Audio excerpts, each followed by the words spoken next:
दुनिया के कई देश एक ऐसी गंभीर समस्या से जूझ रहे हैं जिसको जानकर आप परेशान हो जाएंगे। आप हैरान हो जाएंगे ये जानकर कि ये समस्या आखिर आई कैसे। आप असमंजस में पड़ जाएंगे ये जानकर कि आखिर ऐसा भी हो सकता है क्या। जो देश इससे पीड़ित हैं अब वे क्या करेंगे, कहां जाएंगे और क्या रास्ता निकालेंगे।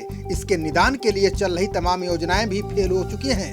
एक दशक बीत जाने के बाद भी हालात नहीं सुधर रहे हैं। सभी रिसर्च फेल हो चुके हैं। अब आपके मन में उत्सुकता बढ़ गई होगी कि आखिर ये समस्या है क्या।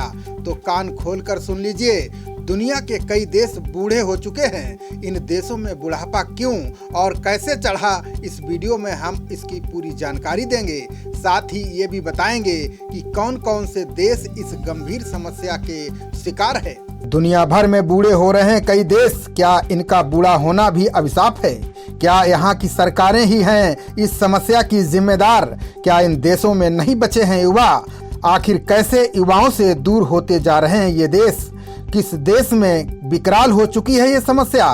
देखें पूरा वीडियो। अपनी तकनीक और जुझारूपन जीवन के लिए मशहूर जापान अब बुजुर्ग हो चला है। जापान के बारे में कहा जाने लगा है कि यहाँ बच्चों से ज्यादा बुजुर्गों के लिए डायपर खरीदे जा रहे हैं। यहाँ डायपर का बिजनेस सालाना 1.4 बिलियन का हो चुका है। जापान में इस समस्या का कारण लोगों का शादी नहीं करना और संतान पैदा करने से दूरी बनाना है। ये समस्या सिर्फ जापान में ही नहीं बल्कि अन्य कई देशों के साथ है जो सुपर एज्ड देश के नाम से प्रसिद्ध होने लगे हैं। इन देशों की आबादी के 20% लोग 65 साल से ज्यादा उम्र के हैं। यहाँ युवाओं का प्रतिशत लगातार घटता जा रहा है। जो हैं भी उनमें बच्चे पैदा करने की या तो क्षमता नहीं है या फिर इससे दूरी बना रहे हैं। बता दें कि जापान की औसत आयु 84 साल की है जो दुनिया में सबसे अधिक है। बुजुर्गों पर स्टडी करने वाली संस्था जेरोंटोलॉजिकल सोसाइटी ऑफ अमेरिका के मुताबिक कई देश इस समस्या की चपेट में आ चुके हैं। कई इसके मुहाने पर खड़े हैं। जापान के बाद जर्मनी का नंबर आता है। यहाँ की 21.8% आबादी की उम्र 65 या इससे ज्यादा है। ये आंकड़ा साल 2019 का है। इसके साथ ही युवा आबादी तेजी से घटी है।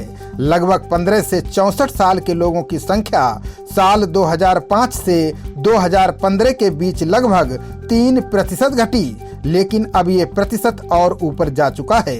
जर्मनी में हर 5 में से एक व्यक्ति 65 या इससे ज्यादा आयु का है। रिपोर्ट के अनुसार साल 2030 तक अमेरिका, ब्रिटेन, फ्रांस और सिंगापुर भी इस श्रेणी में आ जाएंगे। अब बात करते हैं सिंगापुर की।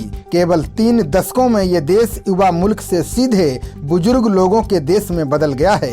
साल 1999 में यहाँ केवल 7% लोग 65 साल के ऊपर की आयु के थे। 2026 तक ये आबादी सीधे 20% हो जाएगी, यानी सिंगापुर भी सुपर एज्ड देशों में शामिल हो जाएगा। हालांकि चीन अभी सुपर एज्ड देशों की श्रेणी में नहीं आया है, लेकिन यहाँ इसका असर पूरी तरह से देखा जाने लगा है। चीन की एक बच्चा नीति का असर आबादी पर साफ दिखने लगा है। चीन की जनगणना के मुताबिक साल 2020 में यहाँ 18.7 लोग 60 साल से ज्यादा उम्र के थे। ऐसे में जल्द ही परिवार बढ़ाने पर ध्यान ना दिया गया तो चीन की बड़ी आबादी बुजुर्ग हो जाएगी। इसी बात को लेकर चीन काफी चिंतित भी है। इसी वजह से चीन ने अब 1 बच्चा नीति को खत्म कर दिया है और 3 बच्चा नीति को मंजूरी दे दी है। अब हम बात करते हैं इस समस्या से बचने के लिए किन किन देशों ने प्लान बनाना शुरू कर दिया है। सुपर एज्ड आबादी के खतरों से घबराकर देशों ने जनसंख्या बढ़ाने पर फोकस किया है। कई देश बच्चा पैदा करने पर इंसेंटिव दे रहे हैं। इस इंसेंटिव को बेबी बोनस कहा जाता है। जापान सरकार ने 35 साल तक की उम्र के कपल के शादी करने पर उनके लिए 4,25,000 रुपए इंसेंटिव देने का ऐलान किया है।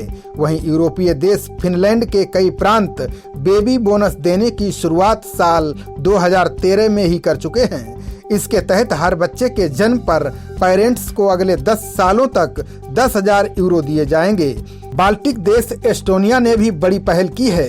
पहले ये देश सोवियत संघ का हिस्सा हुआ करता था। 1991 में ये रूस से अलग हो गया था। एस्टोनिया में जन्म दर तेजी से घटी। इसे रोकने के लिए अब वहाँ बच्चे के जन्म के 1.5 साल तक पूरी तनख्वाह के साथ छुट्टी दी जाती है।